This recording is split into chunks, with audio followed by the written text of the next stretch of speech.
আল্লাহ রাব্বুল আলামিন বলছেন, ওয়ামিনান নাসি মান ইয়াকুলু আমান্না বিল্লাহি ওয়া বিল ইয়াউমিল আখির ওয়া মা হুম বিমুমিনিন। জোরে বলুন আল্লাহু আকবার। মানুষের মধ্যে কিছু বান্দা আছে, কিছু মানুষ আছে যারা বলে আমি ঈমান এনেছি আল্লাহর উপরে, পরকালকে বিশ্বাস করে নিয়েছি, কিন্তু আল্লাহ বলছেন না, ও ঈমানদার না, শুধু মুখেই বলে। وَإِذَا لَقُوا الَّذِينَ آمَنُوا قَالُوا آمَنَّا وَإِذَا خَلَوْا إِلَى شَيَاطِينِهِمْ قَالُوا إِنَّا مَعَكُمْ إِنَّمَا نَحْنُ مُسْتَهْزِئُونَ। জোরে বলুন আল্লাহু আকবার। ওই সমস্ত লোকগুলো ঈমানদারদের সঙ্গে মিললে বলে তোমার সাথে আমরা আছি, আবার যখন শয়তানদের সঙ্গে যখন মিশে যায় তখন বলে আমরা তো তোমাদের সঙ্গে মূলত আছি। এরা ধোঁকা দিতে চায়, কিন্তু ধোঁকা দিতে চাইলে ধোঁকা কি দেয় না, ধোঁকা তারা নিজেই খায়, নিজেই ধোঁকার মধ্যে পড়ে যায়। মুনাফিকদের আচরণ বড় ভয়ঙ্কর। আল্লাহ তাআলা তার রাসূলকে মুনাফিকদের ব্যাপারে কঠোর হতে বলেছেন, ইয়া আইয়ুহান নাবিয়্যু জাহিদিল কুফফারা ওয়াল মুনাফিকিনা ওয়াগলুয আলাইহিম ওয়া মাআওয়াহুম জাহান্নাম। হে নবী, আপনি মুনাফিকদের ব্যাপারে, কাফিরদের ব্যাপারে জিহাদ ঘোষণা করুন, কঠোর হয়ে যান তাদের ব্যাপারে, কোনো আপোষ নাই। আমার নবীজির বিরুদ্ধে যত ষড়যন্ত্র করেছে, সবচেয়ে শক্ত ষড়যন্ত্র ছিল কাফেরদের বেশি না মুনাফিকদের বেশি? মুনাফিকদের বেশি, কারণ মুনাফিকরা এমন একটা চরিত্র সহজে চেনা যায় না। আমার নবীর জীবদ্দশায় একজন মুনাফিক দুনিয়া থেকে বিদায় নিল, নবীর পিছনে ইক্তেদা করত, 5 ওয়াক্ত নামাজও পড়ত, দান সাদগাও করত, মাথায় টুপিও ছিল, নবীর মতো মুখে দাড়িও ছিল, জুব্বাও ছিল। নবী বয়ান করতেন, ওই মুনাফিক চোখের পানি ফেলে ফেলে কাঁদত।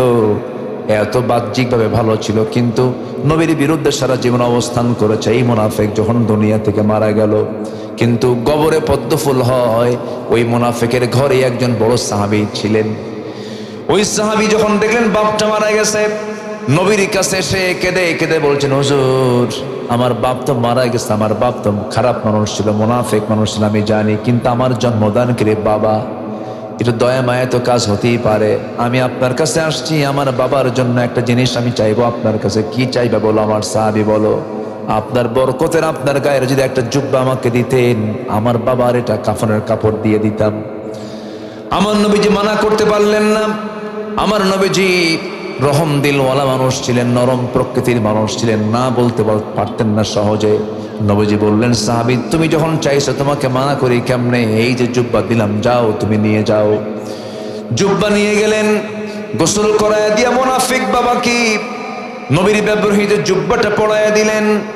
এরপরে ওই সাহাবী আবার এসে বলছেন, ইয়া রাসূলুল্লাহ, বেয়াদবি হলে আপনি আমাকে মাফ করে দিবেন, আমার বাবার গোসল হয়ে গেছে, জানাজা পড়াবো, কাফনের কাপড়টা পড়াইছে, হুজুর দয়া করে আপনি যদি জানাজাটা পড়াতেন। আমি জানি আমার বাপ মুনাফিক মানুষ, কিন্তু বাপ তো। আমার নবীজি মানা করতে পারলেন না, বলেন চলো যাই। জানাজায় হাজির হলেন, সাহাবীরাও বাধ্য হলেন। এক সাহাবী নবীর পিছন দিকে জুব্বা টান দিয়ে বলে, হুজুর আপনি মুনাফিকদের জানাজায় দাঁড়াচ্ছেন, ওয়ালা তাকুমু আলা কবরিহি, তাদের কবরের পাশে আল্লাহ পাক দাঁড়াতে মানা করেছেন। রাসূল বলছেন, ও আমার সাহাবীরা, আমার প্রিয় সাহাবীর বাপ, আমার প্রিয় সাহাবী বারবার বলছেন কেমন করে না করি। জানাজায় তিনি দাঁড়ায় গেলেন, জানাজা সম্পন্ন হয়ে গেছে। রাসূলকে জানানো হলো 70 মাররাতান, 70 বারও যদি দোয়া করেন মুনাফিকদের জন্য, হে রাসূল দোয়া কবুল হবে না। আমার বন্ধুগণ, মুনাফিক এমন একটা জঘন্য নাম, নবী তার জন্য দোয়া করেছেন, তাও কাম হয় নাই। নবীজি নিজের পরনের জুব্বা পর্যন্ত তার গায়ে দিয়েছেন, তাও কাম হয় নাই, কারণ মুনাফিকের জন্য কোনো দোয়া আল্লাহর দরবারে কখনো কবুল হবে না। আমার বন্ধুগণ, এই মুনাফিকের শাস্তি সবচাইতে বেশি হবে ইন্নাল মুনাফিকিনা ফিদ-দারকিল আসফালি মিনান নার ওয়া লান তাজিদা লাহুম নাসীরা। মুনাফিকরা জাহান্নামের সর্বনিম্ন স্তরে তারা অবস্থান করবে, তাদেরকে কোনো সাহায্যকারী থাকবে না। আমার বন্ধুগণ, সেই মুনাফিকি থেকে বাঁচার দরকার আছে না নাই? আসতে বলবেন না, আছে না নাই? ইসলামের দ্বিতীয় খলিফার নাম কি বলেন? বলেন বলেন বলেন বলেন। ওমর। তাহলে ইবাদত কবুল হবে, দোয়া কবুল হবে 10টা শর্ত, 10টা অপকর্ম বাদ দেব। 1 নম্বর কি বাদ দেব? কি বাদ দেব? বলেন বলেন বলেন। মুনাফিকি কি বাদ দেব? মিথ্যা কথা বলা যাবে, মিথ্যা সাক্ষ্য দেওয়া যাবে, ওয়াদা ভঙ্গ করা যাবে, আমানত খেয়ানত করা যাবে, মুখে কোনো বাজে কথা বলা যাবে না। তাহলে আমি ইমানদার। তাহলে আমি কি বলেন তো? ইমানদার। এগুলো করা যাবে না। আমার ভাইয়েরা, মুনাফিকরা বড় জঘন্য। দ্বিতীয় খলিফার নামের কথা শুনতে চাইছিলাম, আপনারা ওমরে ফারুকের নাম বলেছেন।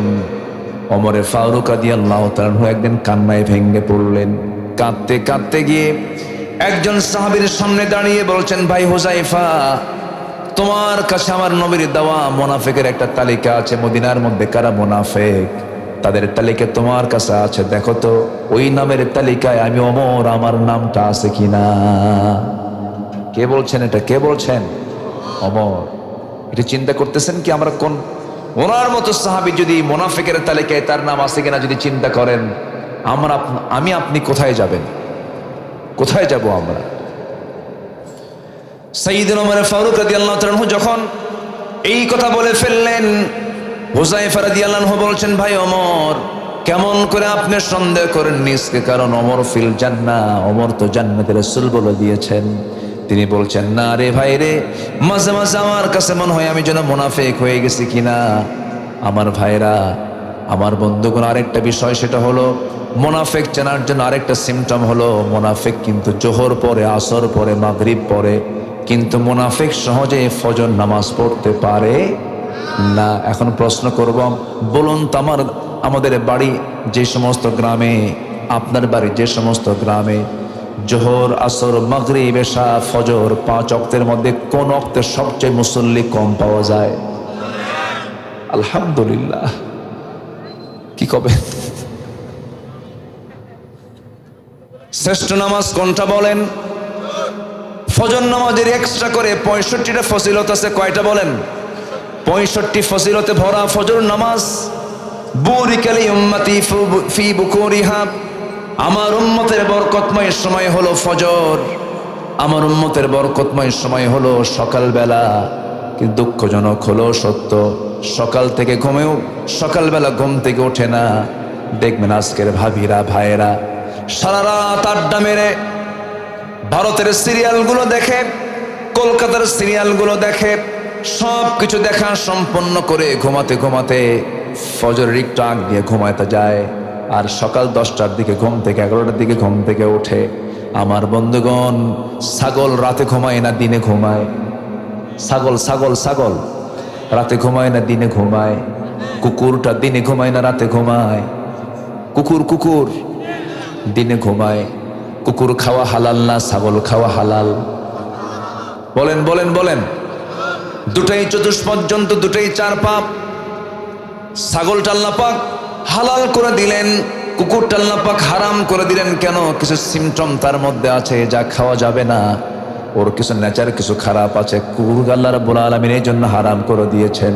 কুকুর সারা রাত জেগে জেগে থাকে, দিনের বেলা ঘুম পারে আর হাই তোলে, মাঝে মাঝে কি তোলে? হাই তোলে। এটা হলো কুকুর। আর ছাগল, মোরগ, মুরগি, এই সমস্ত প্রাণীর দিকে তাআলা আল্লাহ রাব্বুল আলামিন এগুলোকে জায়েজ করে দিয়েছেন খাবারের জন্য। কারণ এরা সিস্টেমটা ফলো করে, কারণ রাতটা ঘুমের জন্য, দিনটা কাজের জন্য। দিনটা কি? কাজের জন্য। রাতের বেলা ঘুম, ওয়াজআলনাল লাইলা লিবাসা, রাতের বেলা ঘুমিয়ে যায় ছাগল, আবার ফজরে ওঠে। মোরগটা সন্ধ্যায় শুয়ে পড়ে, ফজরের সময় উঠে বলে আসসালাতু খায়রুম মিনান। কুকুরু আসা আওয়াজ হয়, আওয়াজ করে কোন সময়? ফজরের সময় আওয়াজটা করে। আল্লাহ পাক এগুলোকে জায়েজ করেছেন। কিন্তু কুকুরটা সারা রাত জেগে জেগে থাকে, তাহলে রাত জেগে জেগে দুনিয়ার কাজ করা হচ্ছে কুত্তা স্টাইল। কি স্টাইল বল? কুকুর কুকুর এগুলো করে। এশার নামাজ পড়ে রাসূল করিম সাল্লাল্লাহু আলাইহি সাল্লাম তিনি দেরি করতেন না, ঘুমিয়ে পড়তেন সচরাচর। শেষ রাত্রিতে আগে ভাগে উঠে যেতেন। ওয়ামিনাল লাইলি ফাতাহাজ্জাদ বিহি নাফিলাতান লাকা আসা আইয়াবআসাকা রাব্বুকা মাকামান মাহমুদা। জোরে বলুন আল্লাহু আকবার। রাত যখন গভীর হয়ে যেত, আমার নবী আগের রাত্রিতে ঘুমায় নিতেন একটু। ঘুমের তো প্রয়োজন আছে, প্রত্যেকটা মানুষের মধ্যে ঘুমের দরকার আছে না নাই বলেন? ঘুমের প্রয়োজন আছে, ঘুমটা আগে পেরে নিতে হয়। শেষ রাত্রে আমার নবীজির সারা জীবন তার সুন্নাহ ছিল, আমার নবীজির তাহাজ্জুদ কখনো মিস হয় নাই। কোন এক রাত শুধু তাহাজ্জুদ মিস হয়েছিল, একটা রাত নবীজি আফসোস করে বলেছিলেন, ও আয়েশা, আমার বড় আজকে ক্ষতি হয়ে গেল, বিছানাকে তুমি নরম করে দেওয়ার কারণে আজকে আমার ঘুমটা লম্বা হয়ে গেছে। তাহাজ্জুদটা কাজা হলো, আফসোস করেছেন তিনি। আমার বন্ধুগণ, আমার নবীজি তাহাজ্জুদ মিস হলে পর আফসোস করে, আর তার উম্মতে মুহাম্মাদি 5 ওয়াক্ত নামাজ না পড়া বলে আমার ঈমান আছে। কি আছে কয়? ঈমান আছে। আমার দেশে নামাজি বেশি না ঈমানদার বেশি? বলেন, ঈমানদার বান্দা বেশি না নামাজি বেশি? ঈমানদার বেশি। আল্লাহ রাব্বুল আলামিন বলেন, ফাআইনা তাযহাবুন ইন হুয়া ইল্লা যিকরুন লিল আলামিন লিমান শাআ মিনকুম আন ইয়াস্তাকিম ওয়া মা তাশাউনা ইল্লা আন ইয়াশা আল্লাহু রাব্বুল আলামিন। জোরে বলুন আল্লাহু আকবার। বান্দা, তুমি কোথায় যাচ্ছ? কার পিছনে ছুটে চলছো? সব কিছু বাদ দিয়ে তোমরা এই জিকিরের দিকে আসো, কোরআনের দিকে আসো। কোরআন তোমাকে সুপারিশ করে জান্নাতের দরজা পর্যন্ত পৌঁছায় দেবে। জোরে বলি সুবহানাল্লাহ। কোরআন, আল্লাহ তাআলা এই কিতাবকে একটি বিশাল পাওয়ার দিয়েছেন। এমনকি আমার নবীজি কিছু সংখ্যক উম্মতকে নিয়ে জান্নাতের দিকে যাওয়ার চেষ্টা করবেন চতুর্থবারের মতো। সেই সময় কোরআন বাদার প্রাচীর হয়ে বলবে, আল্লাহ, এই বান্দাগুলো আমি কোরআন আমার বিরুদ্ধে কথা বলেছে, আমার আইনের বিরুদ্ধে কথা বলেছে, আমার বিধানের বিরুদ্ধে কথা বলেছে। আল্লাহ, তুমি তাদেরকে জান্নাত দিতে পারো না। সেই দিন ইল্লা মান হাসাবাহুল কোরআন, কোরআন যাদের বিরুদ্ধে দাঁড়িয়ে যাবে তাদের কোনোদিন আর জান্নাত জুটবে না। এজন্য এই কিতাবের সমর্থন দরকার আছে না নাই বলেন তো? এই কিতাবের আমরা পক্ষে থাকবো না বিপক্ষে থাকবো? মাহফিলে পক্ষে, বাইরে গেলে বিপক্ষে।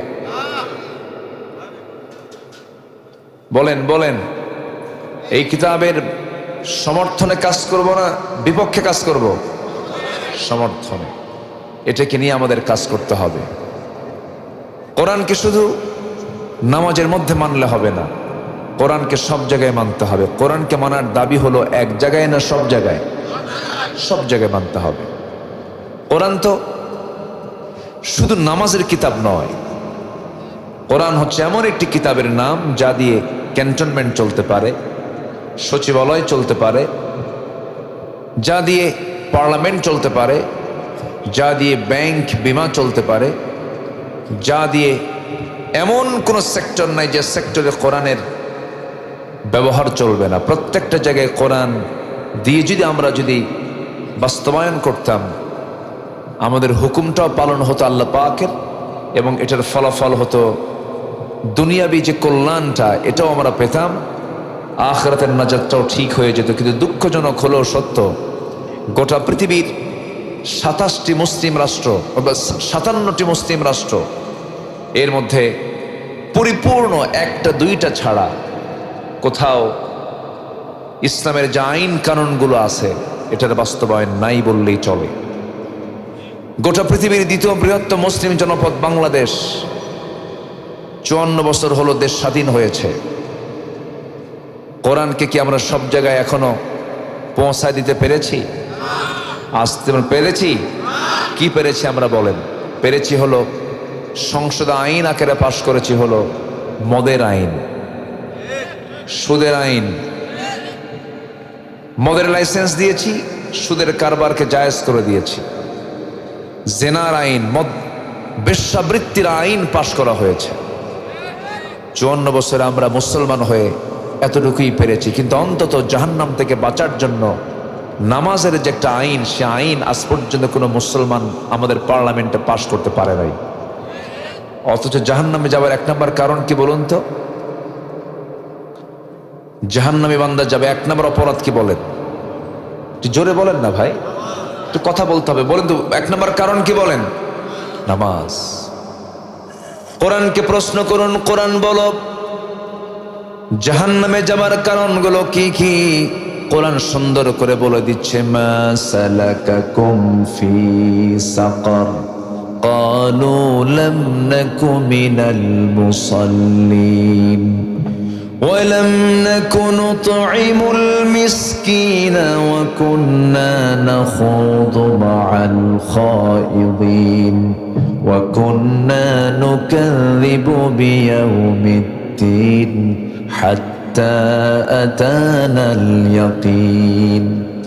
সূরা মারইয়ামে বলছেন, فخلف من بعدهم خلف أضاعوا الصلاة واتبعوا الشهوات فسوف يلقون غيا। এই জমিনে যারা বড় বড় 2টা অপরাধ আল্লাহ বলছেন সূরা মারইয়ামে, যারা নামাজকে ছেড়ে দেবে, নামাজকে যারা নষ্ট করে ফেলবে এবং নফসের তাবেদারি যারা করবে, নফসের দাসত্ব যারা করবে, আমি আল্লাহ রাব্বুল আলামিন তাদেরকে শুধু জাহান্নাম নয়, জাহান্নামের গর্তের ভিতর আমি তাদেরকে ঢুকে ফেলবো। জাহান্নামের গর্ত হলো এত ভয়ঙ্কর একটা জায়গা, গায় নামক গর্তকে জাহান্নাম পর্যন্ত ভয় পায়। এমন ভয়ঙ্কর জাহান্নাম যে বান্দার জন্য বরাদ্দ হবে। 1 নম্বর অপরাধ হলো নামাজ, অথচ সেই নামাজের ব্যাপারে আমাদের কোনো খেয়াল নাই। এত বড় অপরাধ নামাজ কাজা করে, নামাজকে নষ্ট করা, এটা আমার দেশে কম না বেশি? আসতে বলেন না, কম না বেশি? বেশি। এই ব্যাপারে কোনো খেয়াল নাই কারো। এত নেতা, এত মুসলমান, এত নেতৃত্ব, অথচ আজ 54 বছর জাতিকে জাহান্নাম থেকে বাঁচানোর জন্য এত আইন পাশ করেছে, অথচ নামাজের আইন কেউ পাশ করলো না। আইন পাশ করবে কেমনে? নিজেই তো নামাজ পড়ে না। পার্লামেন্টে আমরা মমতাজ মার্কার কোন এমপি দেখতে চাই না। আসতে বলবেন না, জোরে বলুন ঠিক কিনা। কোন তেলবাজ দেখতে চাই না। পার্লামেন্টে তেলাওয়াত করতে দিচ্ছে 1 এমপিরে, কারি সাহেব যায় নাই, তেলাওয়াত করতেছে কিল হে আল্লাহ। শয়তান কই তোর আমার তেলাওয়াত ভালো আছে। এই জাতীয় নেতৃত্ব আমরা দেখতে চাই না। আমরা আগামীর পার্লামেন্টকে দেখতে চাই কোরআনের পার্লামেন্ট। যারা বলবে মুসলমান হয়ে শরিয়া আইন মানি না, শরিয়া আইন বিশ্বাস করে, নতুন করে ঈমান আনতে হবে, এগুলো বাজে কথা। কয়দিন বাঁচবেন? রাজনীতি কয়দিন করবেন? মরবেন না? মরতে হবে কিনা বলেন? সেই রাজনীতি আমরা করতে চাই যে রাজনীতি করেছেন মুহাম্মদ সাল্লাল্লাহু আলাইহি ওয়াসাল্লাম। মঞ্চে এসে আমাদেরকে নসিহা করে, 16 বছর নসিহা করেছে। হুজুর ওয়াজ করবেন আকাশের আর কবরের, দুনিয়া আমরা দেখে নেব। এত বড় দুষ্ট ছিল। যা করেছে ওরা, জুলুমের যখন মাত্রা বেড়ে গেছে, আল্লাহ ওদেরকে থাপ্পড়ে মেরে মামু বাড়ি দিল্লি পাঠায় দিয়েছেন। সে আল্লাহ এখনো আসেন না নাই? আসেন না নাই? আসেন না নাই? আল্লাহ সব দেখছেন, জুলুম করা যাবে না। আল্লাহ সময় দিয়েছেন, আমরা সময়টাকে কাজে লাগাবো। জোরে বলি ইনশাআল্লাহ। কোরআন থেকে আমরা কিছু কথা বলি। আমাকে সময় দিচ্ছেন তো নাকি? কারো কোনো আপত্তি নেই? আল্লাহ কবুল করুন। আমরা নামাজ পড়ি, আমরা রোজা রাখি, আমরা অনেকে দান সদকা করি, কিন্তু এগুলো কবুল হচ্ছে কিনা আল্লাহ কবুল করছেন কিনা এমন চিন্তা কি আমাদের একটু আসে না ভাই? আসতে বলে আসে কিনা বলেন? আমরা ইবাদত করলাম কিন্তু আল্লাহর দরবারে যদি কবুল না হয় তাহলে কোথায় যেতে হবে? জাহান্নামে। তাহলে ইবাদত কবুল হওয়ানোর মতো কাজগুলো আমাকে আপনাকে করতে হবে। ইবাদত কবুল হবে যদি আমরা 10টা শর্ত যদি পূরণ করি। 10টি অন্তরায় আছে, 10টি অপকর্ম আছে, এগুলো যদি আমার জীবন থেকে মাইনাস করি তাহলে আমার সব কাজকর্মগুলো ইবাদত বলে গণ্য করে কবুল করবেন তিনি কে? আসতে তিনি কে? তিনি কে? আল্লাহ তাআলা।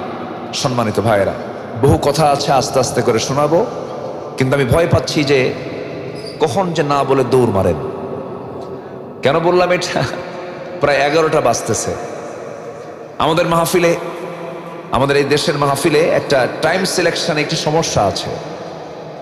এটা মহাদেবপুর না, পার্সি মান্দা, মান্দার সাথে বাগমারা আছে, চিনেন তো নাকি? বাগমারা এই এলাকায় প্রধান বক্তাকে উঠায় দেয় আর মাত্র রাত 3টায়। মাত্র রাত কয়টায়? এখান থেকে কিন্তু বেশি দূরে না, খুব কাছাকাছি বাগমারা। ময়মনসিংহে এক মাহফিলে গেলাম, আমাকে বললো হুজুর এত তাড়াতাড়ি আসছেন? আমি গেছি রাত 8টায়। এত তাড়াতাড়ি আসলেন? হুজুর খাওয়া দাওয়া করেন। খাইলাম, কম্বল আর বালিশ দেবেন, হুজুর আপনি ঘুমান। বললাম উঠবো কখন আলোচনায়? হুজুর গত বছর প্রধান বক্তা যে সময় উঠছে তার 1 ঘন্টা আগে। আমাকে ডাক দিল রাত 3টায়। 3টায় ডাক দিয়ে বলে হুজুর আপনার বয়ান 3:30টায়, গত বছর ছিল হলো 4:30টায় প্রধান বক্তা, 1 বছর আগে নিয়ে আসছে।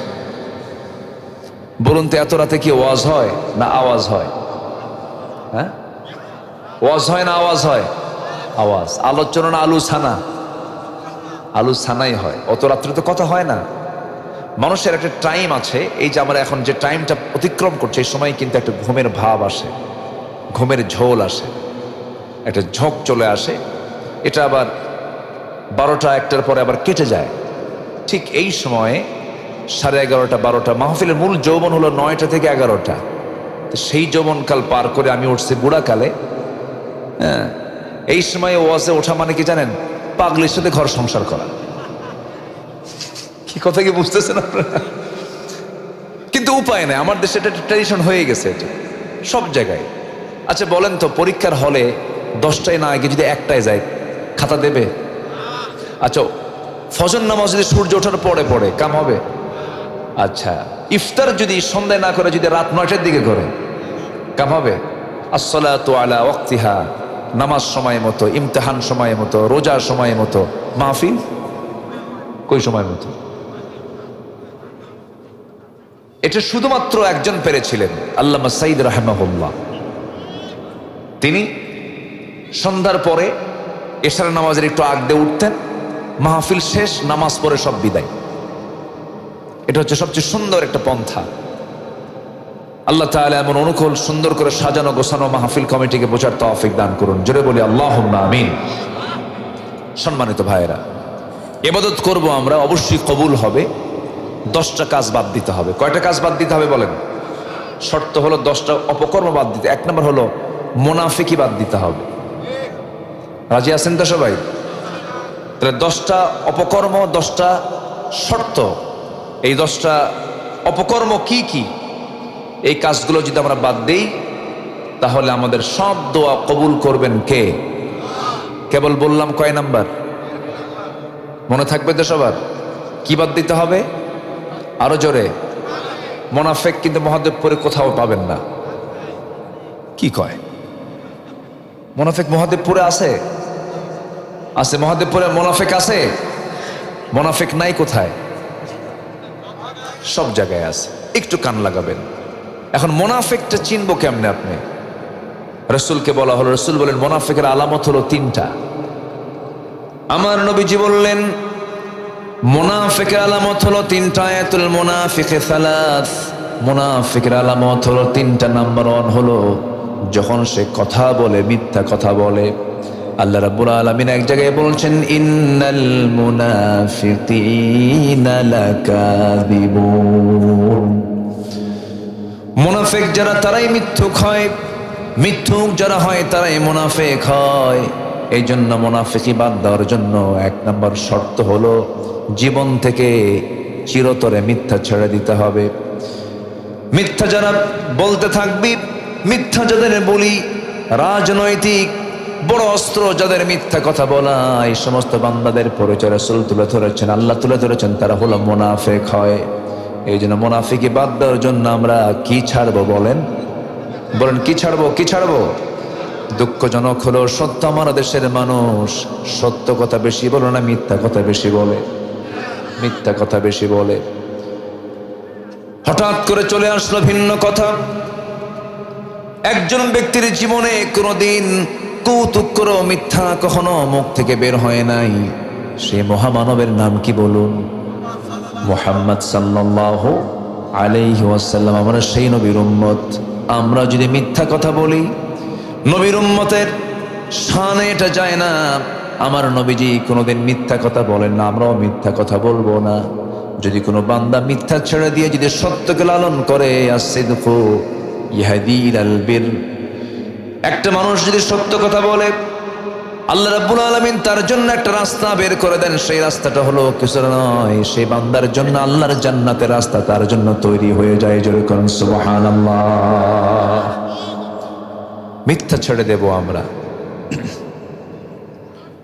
আল্লাহ রাব্বুল আলামিন এক জায়গায় বলছেন, ইয়া আইয়ুহাল্লাযীনা আমানুত্তাকুল্লাহা ওয়া কুলু قولا سديدا يصلح لكم أعمالكم ويغفر لكم ذنوبكم ومن يطع الله ورسوله فقد فاز فوزا عظيما جلبون الله أكبر ইমানদারেরা তোমরা আল্লাহকে ভয় করো, সাথে তোমরা সত্য কথা বলো, মিথ্যার ধারে পাশে যেও না। এবং আল্লাহ বলছেন যারা মিথ্যা কথা ছেড়ে দেবে, আল্লাহ এবং নবীর যারা আনুগত্য করবে, ফাকাদ ফাযা ফাওজান আযীমা, এরা মহা সাফল্যে সাফল্যবান হয়ে যাবে। একটা প্রশ্ন করব আমি, বলুন তো আমার দেশে কারা বেশি মিথ্যা কথা বলে? হ্যাঁ, প্যাঁচ লাগায় দিলেন না। আমি বললাম যে মিথ্যা কথা কারা বলে বেশি? বলেন নেতারা। ঠিক আছে নাকি? আসতে কোন কেন? ভয় পাচ্ছেন নাকি আপনারা? উনি যে বলছেন নেতারা, কি ঠিক আছে? ঠিক আছে। সবচেয়ে বেশি মিথ্যা কথা বলে কারা?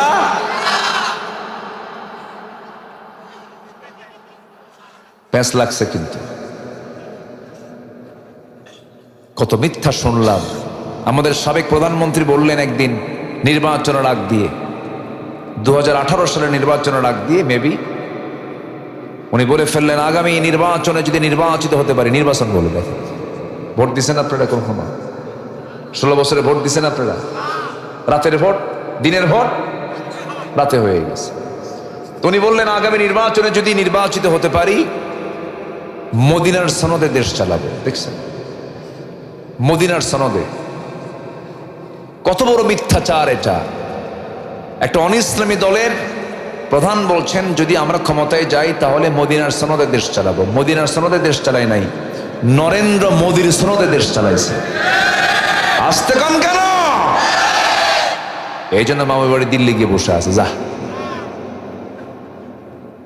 আমরা ছিলাম, আছি, থাকবো, দেশ ছাড়বো না। জোরে বলি ইনশাআল্লাহ। আর জোরে বলি ইনশাআল্লাহ। কত নির্যাতনগুলো করা হয়েছে, কোনো কারণ নাই। জেলখানা আটকিয়ে রেখে অসংখ্য মানুষকে জুলুম করা হয়েছে। আল্লামা সাঈদীর মতো মানুষকে মেরে ফেলা হয়েছে। কি অপরাধ ছিল তার! মাঝে মাঝে খুব কষ্ট লাগে জানেন।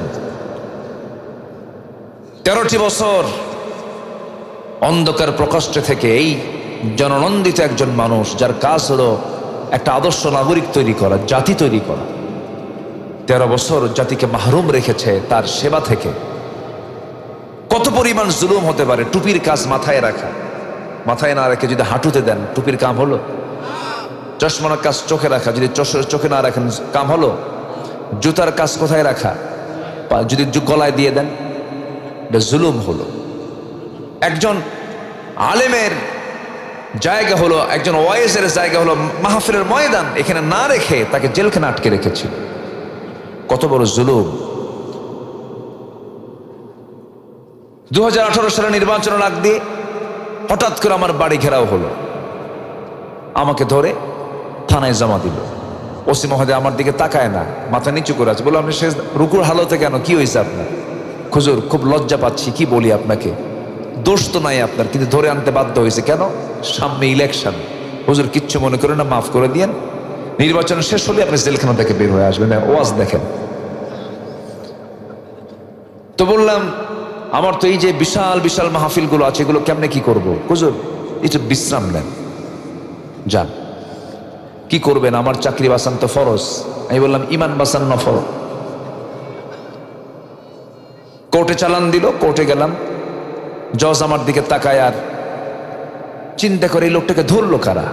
মামলার ধারা দেখে দেখে যে জামিন তো হবেই না, জামিন দিলে আমার চাকরি নেই, জেলখানায় পাঠায় দিল। ঢুকলাম, চুরি তো আর করে নেই, বুকে সাহস ছিল, চান্স পাইছি। জেলখানায় তো এখন ঢুকতে চাইলেও ঢুকতে পারবেন না। ঢুকলাম, ঢুকিয়ে দেখি এক বুড়ো চাচা, 80 পার হয়ে গেছে বয়স, আমার দিকে তাকায় লম্বা একখান সালাম দিয়ে এত খুশি, আমাকে সালাম দিয়ে বলছে, আপনি জেলখানায় ঢুকছেন? খুব খুশি হলাম। তো বললাম, খুশি কেন? মাহফিলে যাই, ওয়াজ শুনি, অনেক দূর থেকে দেখি, এত চেষ্টা করছে মুসাফা করার, একটা বার চান্স পাই না, আল্লাহ মিলাই দিছে। দোয়া করে আল্লাহ পাক আপনাকে জেলখানায় রাখুক।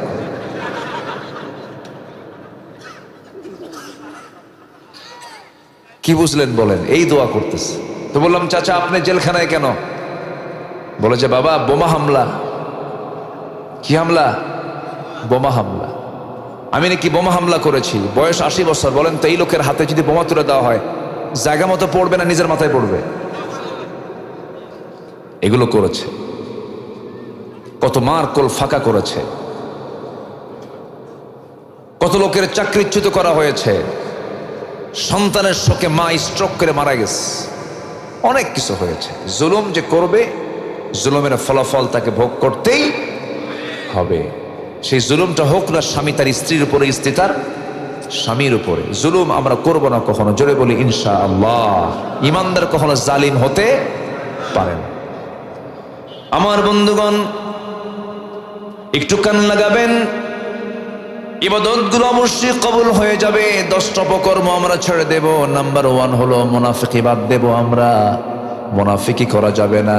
আল্লাহ রাব্বুল আলামিন বলছেন, ওয়ামিনান নাসি মান ইয়াকুলু আমান্না বিল্লাহি ওয়া বিল ইয়াউমিল আখির ওয়া মা হুম বিমুমিনিন। জোরে বলুন আল্লাহু আকবার।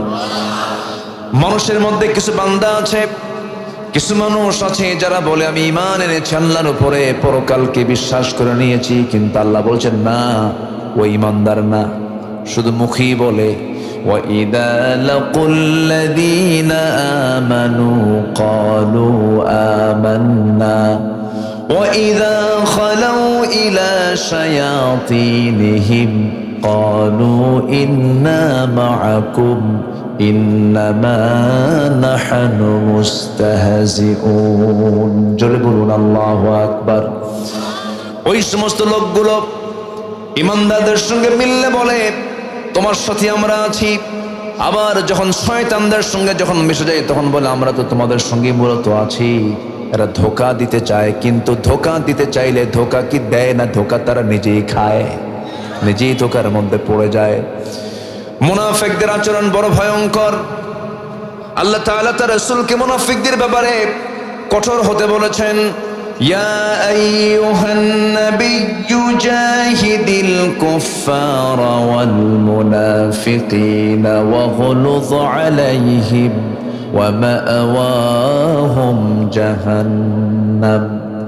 হে নবী, আপনি মুনাফিকদের ব্যাপারে, কাফিরদের ব্যাপারে জিহাদ ঘোষণা করুন, কঠোর হয়ে যান তাদের ব্যাপারে, কোনো আপোষ নাই।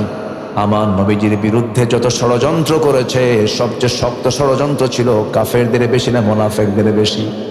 মুনাফিকদের বেশি, কারণ মুনাফিকরা এমন একটা চরিত্র সহজে চেনা যায় না। আমার নবীর জীবদ্দশায় একজন মুনাফিক দুনিয়া থেকে বিদায় নিল। নবীর পিছনে ইক্তেদা করত, 5 ওয়াক্ত নামাজও পড়ত, দান সদকাও করত, মাথায় টুপিও ছিল, নবীর মতো মুখে দাড়িও ছিল, জুব্বাও ছিল। নবী বয়ান করতেন, ওই মুনাফিক চোখের পানি ফেলে ফেলে কাঁদতো। এত বাহ্যিকভাবে ভালো ছিল, কিন্তু নবীর বিরুদ্ধে সারা জীবন অবস্থান করেছে। এই মুনাফিক যখন দুনিয়া থেকে মারা গেল, কিন্তু কবরে পদ্ম ফুল হয়, ওই মুনাফিকের ঘরে একজন বড় সাহাবী ছিলেন। ওই সাহাবী যখন দেখলেন বাপটা মারা গেছে, নবীর কাছে এসে কেঁদে কেঁদে বলছেন, হুজুর আমার বাপ তো মারা গেছে, আমার বাপ তো খারাপ মানুষ ছিল, মুনাফিক মানুষ ছিল, আমি জানি, কিন্তু আমার জন্মদানকারী বাবা, একটু দয়া মায়া তো কাজ হতেই পারে। আমি আপনার কাছে আসছি, আমার বাবার জন্য একটা জিনিস আমি চাইবো আপনার কাছে। কি চাইবে বলো? আমার সাহাবী বলো, আপনার বরকতের আপনার গায়ের যদি একটা জুব্বা আমাকে দিতেন, আমার বাবার এটা কাফনের কাপড় দিয়ে দিতাম। আমার নবীজি মানা করতে পারলেন না। আমার নবীজি রহম দিলওয়ালা মানুষ ছিলেন, নরম প্রকৃতির মানুষ ছিলেন, না বলতে পারতেন না সহজে। নবীজি বললেন, সাহাবী তুমি যখন চাইছো তোমাকে মানা করি কেমনে? এই যে জুব্বা দিলাম, যাও তুমি নিয়ে যাও। জুব্বা নিয়ে গেলেন, গোসল করায় দিয়া মুনাফিক বাবা কি নবীর ব্যবহৃত জুব্বাটা পরায় দিলেন। এরপরে ওই সাহাবী আবার এসে বলছেন, ইয়া রাসূলুল্লাহ, বেয়াদবি হলে আপনি আমাকে মাফ করে দিবেন, আমার বাবার গোসল হয়ে গেছে, জানাজা পড়াবো, কাফনের কাপড়টা পড়াইছে, হুজুর দয়া করে আপনি যদি জানাজাটা পড়াতেন। আমি জানি আমার বাপ মুনাফিক মানুষ, কিন্তু বাপ তো। আমার নবীজি মানা করতে পারলেন না, বলেন চলো যাই। জানাজায় হাজির হলেন, সাহাবীরাও বাধ্য হলেন। এক সাহাবী নবীর পিছন থেকে জুব্বা টান দিয়ে বলে, হুজুর আপনি মুনাফিকদের জানাজায় দাঁড়াচ্ছেন, ওয়ালা তাকুমু আলা কবরিহি, তাদের কবরের পাশে আল্লাহ পাক দাঁড়াতে মানা করেছেন। রাসূল বলছেন, ও আমার সাহাবীরা, আমার প্রিয় সাহাবীর বাপ, আমার প্রিয় সাহাবী বারবার বলছেন কেমন করে না করি। জানাজায় তিনি দাঁড়ায় গেলেন, জানাজা সম্পন্ন হয়ে গেছে। রাসূলকে জানানো হলো 70 মাররাতান, 70 বারও যদি দোয়া করেন মুনাফিকদের জন্য, হে রাসূল দোয়া কবুল হবে না। আমার বন্ধুগণ, মুনাফিক এমন একটা জঘন্য নাম, নবী তার জন্য দোয়া করেছেন, তাও কাম হয় নাই। নবীজি নিজের পরনের জুব্বা পর্যন্ত তার গায়ে দিয়েছেন, তাও কাম হয় না, কারণ মুনাফিকের জন্য কোনো দোয়া আল্লাহর দরবারে কখনো কবুল হবে না। আমার বন্ধুগণ, এই মুনাফিকের শাস্তি সবচাইতে বেশি হবে। ইন্নাল মুনাফিকিনা ফিদ দারকিল আসফালি মিনান নার ওয়া লান তাজিদা লাহুম নাসীরা। মুনাফিকরা জাহান্নামের সর্বনিম্ন স্তরে তারা অবস্থান করবে, তাদেরকে কোনো সাহায্যকারী থাকবে না। আমার বন্ধুগণ, সেই মুনাফিকি থেকে বাঁচার দরকার আছে না নাই? আসতে বলবেন না, আছে না নাই? ইসলামের দ্বিতীয় খলিফার নাম কি বলেন? বলেন বলেন বলেন বলেন। অমর। এই কি হয়েছে? কে রে? হ্যাঁ, একটু সেন্স নাই যে এখানে ওয়াজ হয়, আওয়াজ করে। যদি এখানে কেউ যদি বেয়াদব আল্লাহর দরবারে প্রমাণিত হয়, ওর উপায় আছে বাঁচার? কোনটা? এটা অত্যন্ত বরকতময় জায়গা, এখানে কোনো বেয়াদবি করা যাবে না। বলি আলহামদুলিল্লাহ, আল্লাহ কবুল করুন, জোরে বলি আমিন। একটু বসেন, আমি খুবই খুশি আপনারা খুব মনোযোগ দিয়ে বসে আছেন। একটা লোক এ পর্যন্ত উঠেন নাই। আমি চাই একদম দোয়া পর্যন্ত আমরা এমন করেই থাকবো। জোরে বলি ইনশাআল্লাহ।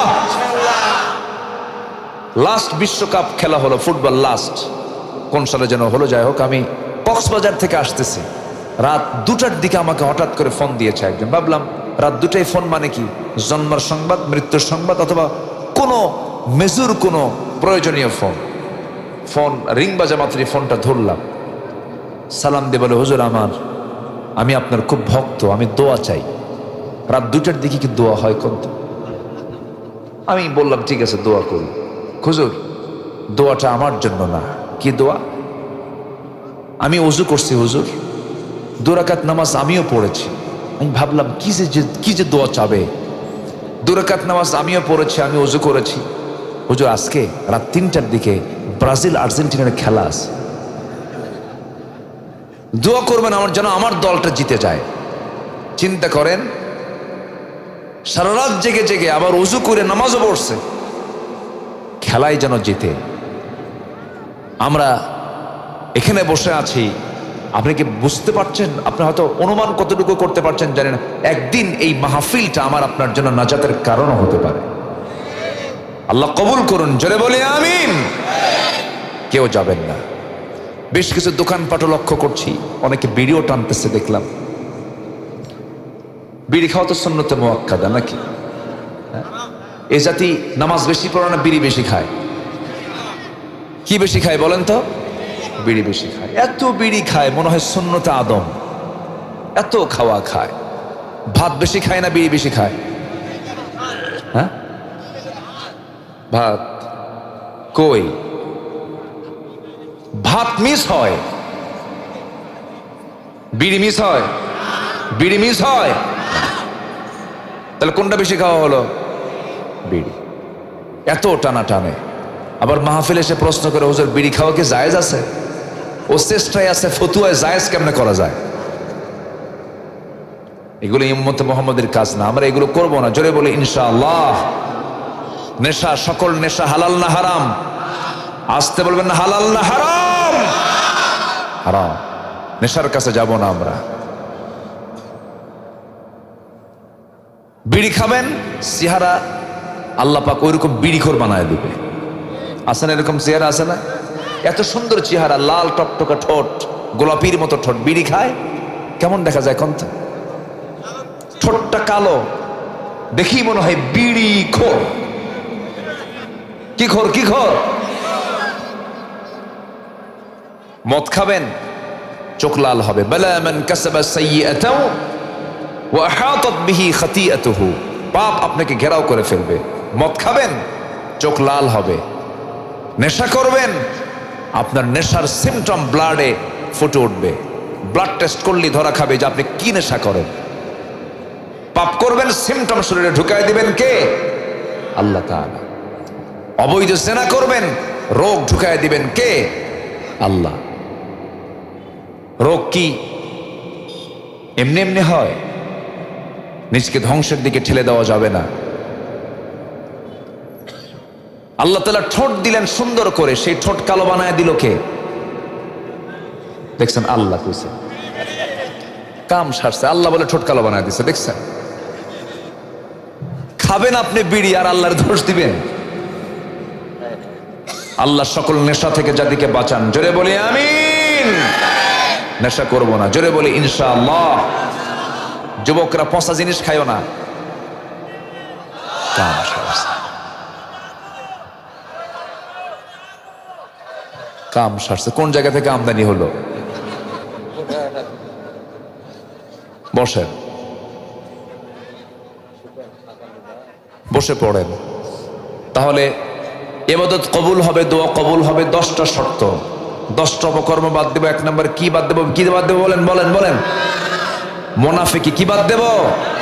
মিথ্যা কথা বলা যাবে, মিথ্যা সাক্ষ্য দেওয়া যাবে, ওয়াদা ভঙ্গ করা যাবে, আমানত খেয়ানত করা যাবে, মুখে কোনো বাজে কথা বলা যাবে না। তাহলে আমি ইমানদার। তাহলে আমি কি বলেন তো? ইমানদার। এগুলো করা যাবে না। আমার ভাইয়েরা, মুনাফিকরা বড় জঘন্য। দ্বিতীয় খলিফার নামের কথা শুনতে চাইছিলাম, আপনারা ওমরে ফারুকের নাম বলেছেন। ওমরে ফারুক রাদিয়াল্লাহু তাআলা আনহু একদিন কান্নায় ভেঙে পড়লেন। কাঁদতে কাঁদতে গিয়ে একজন সাহাবীর সামনে দাঁড়িয়ে বলছেন, ভাই হুযায়ফা, তোমার কাছে আমার নবীর দেওয়া মুনাফিকের একটা তালিকা আছে। মদিনার মধ্যে কারা মুনাফিক, তাদের তালিকা তোমার কাছে আছে, দেখো তো ওই নামের তালিকায় আমি ওমর, আমার নামটা আছে কিনা। কে বলছেন এটা? কে বলছেন? ওমর। এটা চিন্তা করতেছেন কি আমরা কোন ওনার মতো সাহাবী যদি মুনাফিকের তালিকায় তার নাম আছে কিনা যদি চিন্তা করেন, আমি আপনি কোথায় যাবেন? কোথায় যাব আমরা? সাইয়্যিদুনা ওমর ফারুক রাদিয়াল্লাহু তাআলা আনহু যখন এই কথা বলে ফেললেন, হুযায়ফা রাদিয়াল্লাহু আনহু বলছেন, ভাই ওমর, কেমন করে আপনি সন্দেহ করেন নিজকে? কারণ ওমর ফিল জান্নাহ, ওমর তো জান্নাতের রাসূল বলে দিয়েছেন। তিনি বলছেন, না রে ভাই রে, মাঝে মাঝে আমার কাছে মনে হয় আমি যেন মুনাফিক হয়ে গেছি কিনা। আমার ভাইরা, আমার বন্ধুগণ, আরেকটা বিষয় সেটা হলো মুনাফিক চেনার জন্য আরেকটা সিমটম হলো মুনাফিক কিন্তু জোহর পরে, আসর পরে, মাগরিব পরে, কিন্তু মুনাফিক সহজে ফজর নামাজ পড়তে পারে না। এখন প্রশ্ন করব, বলুন তো আমাদের বাড়ি যে সমস্ত গ্রামে, আপনার বাড়ি যে সমস্ত গ্রামে জোহর, আসর, মাগরিব, এশা, ফজর 5 ওয়াক্তের মধ্যে কোন ওয়াক্তে সবচেয়ে মুসল্লি কম পাওয়া যায়? আলহামদুলিল্লাহ। কি কবে শ্রেষ্ঠ নামাজ কোনটা বলেন? ফজর নামাজের এক্সট্রা করে 65টা ফজিলত আছে। কয়টা বলেন? 65 ফজিলতে ভরা ফজর নামাজ। বুরিকালি উম্মতি ফি বুকুরিহা, আমার উম্মতের বরকতময় সময় হলো ফজর, আমার উম্মতের বরকতময় সময় হলো সকালবেলা। কিন্তু দুঃখজনক হলো সত্য, সকাল থেকে ঘুমেও সকালবেলা ঘুম থেকে ওঠে না। দেখবেন আজকের ভাবিরা, ভাইয়েরা সারা রাত আড্ডা মেরে ভারতের সিরিয়ালগুলো দেখে, কলকাতার সিরিয়ালগুলো দেখে, সব কিছু দেখা সম্পন্ন করে ঘুমাতে ঘুমাতে ফজরের একটু আগ দিয়ে ঘুমাতে যায়, আর সকাল 10টার দিকে ঘুম থেকে, 11টার দিকে ঘুম থেকে ওঠে। আমার বন্ধুগণ, ছাগল রাতে ঘুমায় না দিনে ঘুমায়? ছাগল ছাগল ছাগল রাতে ঘুমায় না দিনে ঘুমায়? কুকুরটা দিনে ঘুমায় না রাতে ঘুমায়? কুকুর কুকুর দিনে ঘুমায়। কুকুর খাওয়া হালাল না ছাগল খাওয়া হালাল? বলেন বলেন বলেন। দুটাই চতুষ পর্যন্ত, দুটাই 4 পাপ। ছাগলটা আল্লাহ পাক হালাল করে দিলেন, কুকুরটা আল্লাহ পাক হারাম করে দিলেন। কেন? কিছু সিমটম তার মধ্যে আছে যা খাওয়া যাবে না, ওর কিছু নেচার কিছু খারাপ আছে। কুকুর আল্লাহ রাব্বুল আলামিন এই জন্য হারাম করে দিয়েছেন। কুকুর সারা রাত জেগে জেগে থাকে, দিনের বেলা ঘুম পারে আর হাই তোলে, মাঝে মাঝে কি তোলে? হাই তোলে। এটা হলো কুকুর।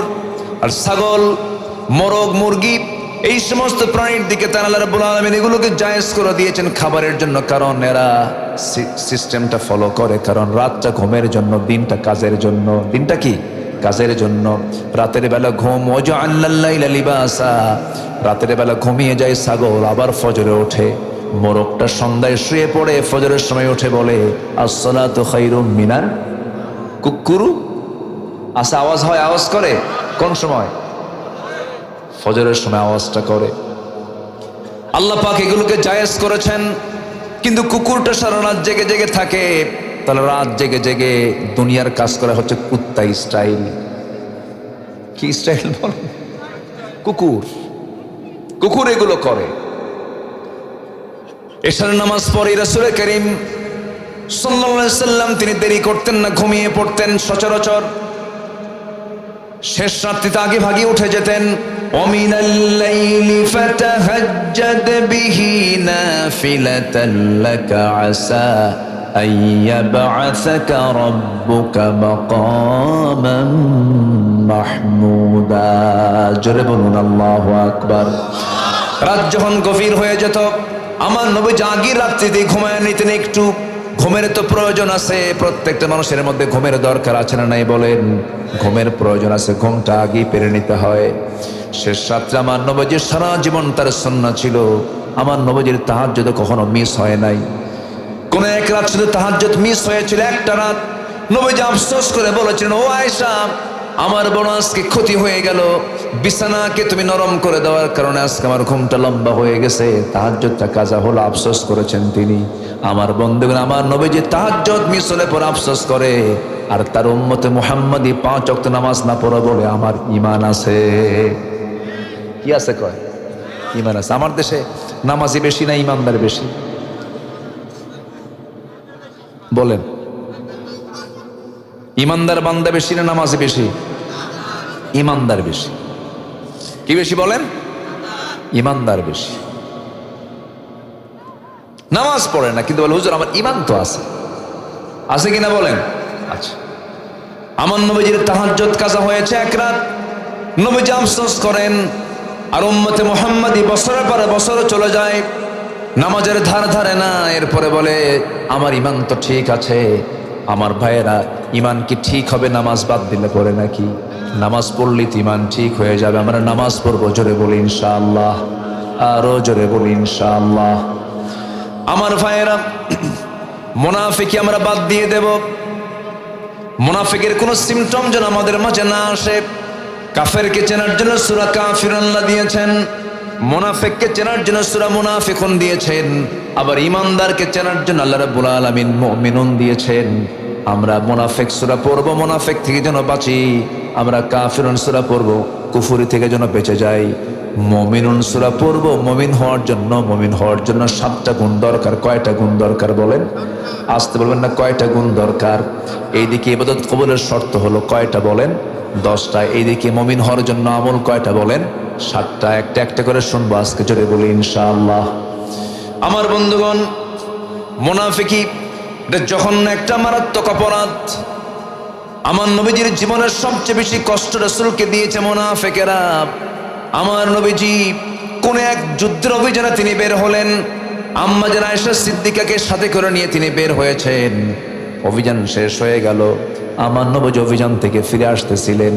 আমার নবীজি উহুদের ময়দানে আমার নবীজি পরিবার সহ গেছেন, বড় বড় যুদ্ধে পরিবার সহ গেছেন। এমনকি জীবনে আমার রাসূল হজ করেছেন একবার। কয়বার বলেন?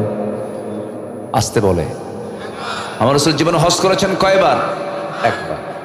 একবার হজ করেছেন, একা যান নাই, সাথে আম্মা জান আয়েশা সিদ্দিকাকে সাথে নিয়ে চলে গেছেন। ইহরামের কাপড় পরবেন, আম্মা জান আয়েশা সিদ্দিকা বলেন রাসূল আমার সঙ্গে সহবাস করলেন, মনের তৃপ্তি মিটায় নিলেন, নফসের যে চাহিদা তিনি মিটায় নিলেন। সহবাস হয়ে গেল, ফরজ গোসল সম্পন্ন করলেন। এরপর আমার নবীজি ইহরামের নিয়ত বাঁধলেন, ইহরামের কাপড় পরলেন। আমার বন্ধুগণ, রাসূল এত পারিবারিক মানুষ ছিলেন যে রাসূল বড় বড় জটিল যুদ্ধেও রাসূল স্ত্রীকে সাথে নিয়ে যেতেন, সঙ্গে নিয়ে যেতেন। কারণ স্ত্রী হলো ঈমানের পাহারাদার। বউর সাথে থাকবে, ঈমানটা তার ঠিক থেকে যাবে। আমার নবীজি হজের মতো সফরেও বউকে বাদ দেন নাই, জিহাদের মতো সফরেও স্ত্রীকে বাদ দেন নাই। কারণ স্ত্রী যদি বলে আমার স্বামী ভালো, আল্লাহ বলবেন ওই বান্দা ভালো। স্বামী যদি বলে আমার স্ত্রী ভালো, আল্লাহ বলবেন ওই বান্দি আমার ভালো। যেরকম সুবহানাল্লাহ। বউ হচ্ছে ঈমানের পাহারাদার। বউকে সাথে নিয়ে চলবেন, আপনার চোখ ঠিক থাকবে। আর একা একা চলবেন, ওয়াসওয়াসা দেওয়ার সম্ভাবনা আছে না নাই বলেন তো? আছে। ধরেন আপনার বউকে নিয়ে আপনি রাস্তায় বের হয়েছেন, ইজি বাইকে চলেন। ইজি বাইক না কি বয় এলাকা? ইজি বাইক বলে না কি কয়? অটো। অটো, আচ্ছা। অটোতে আপনি চড়েছেন, অটোতে 4-5টা সিট থাকে। হঠাৎ করে দুজন যেতেই সামনে গায়ে কাপড় চোপড় না এমন একজন মহিলার সামনে বসে পড়লো। বসে পড়ে কি না? এরকম বসে না? এরকম বসে তো। কাপড় চোপড় থাকে না তো এখন। যেরকম বনের পশু, হাইওয়ান যেগুলো, এগুলো যেরকম গায়ে কোনো কাপড় চোপড় নাই, এগুলো হাইওয়ান কিছু আছে গায়ে কাপড় চোপড় পরে না। আছে না নাই বলেন তো? আছে না নাই? কাপড় চোপড় নাই। তো কাপড় চোপড় ছাড়া মহিলা বসছে। হঠাৎ করে আপনি তাকান নাই, হয়তো বা হঠাৎ করে অন্য খেয়ালও হতে পারে, হয়তো 29 সেকেন্ড ছায়া ছিলেন ওই মহিলার দিকে। আর এই দৃশ্য যদি আপনার বউ দেখে, বলেন তো কি হতে পারে? হয়তো ওই সময় কিছু বলবে না, ওই সময় কিছু বলবে না, কিন্তু বাড়িতে আসার পর তাও কিছু বলবে না। হয়তো রান্না বান্না করতেছে, সবই ঠিকঠাক আছে। হঠাৎ করে যদি আপনি ডাক দিলেন, সুইটি, তো তোমার সুইটি ছায়া থাকো আরেক দিকে। কি কথা কি বুঝতেছেন আপনারা? তো এই যে স্ত্রী আপনাকে পাহারা দিচ্ছে, তাহলে কি দরকার আছে? বলেন, স্ত্রী দরকার আছে কিনা বলেন? এই যুবকরা কিছু কও না তো তোমরা। এই বইয়ের দরকার কি আছে রে? বুড়ো চাচাও কয়ে আছে, বিয়ে শাদী করছে তাও কয়ে আছে। মনে হয় মন খারাপ হচ্ছে আপনাদের। বইয়ের দরকার আছে, স্ত্রীর প্রয়োজন আছে। আমার রাসূল একজন আদর্শ স্বামী ছিলেন। যেরকম সুবহানাল্লাহ। স্ত্রীর দিকে তাকালে আল্লাহ পাক সওয়াব দিয়ে ভরপুর করে দেন। অন্যের বউ না, কিন্তু নিজের বউ। এটা যেন মনে থাকে। আবার পরকীয়ার পরিমাণ এখন কমছে না বাড়ছে? বলেন, কমছে না বাড়ছে? বেড়েছে। এগুলোর মূল কারণ হলো এই অপসংস্কৃতি, ইন্ডিয়ান কালচারগুলো, ইন্ডিয়ান নাটক, সিনেমাগুলো। এগুলো মেয়েদেরকে দেখতে দিবেন না, পরিবারে কাউকে দেখতে দিবেন না। ফিতনা সব শেষ করে দিচ্ছে সবকিছু।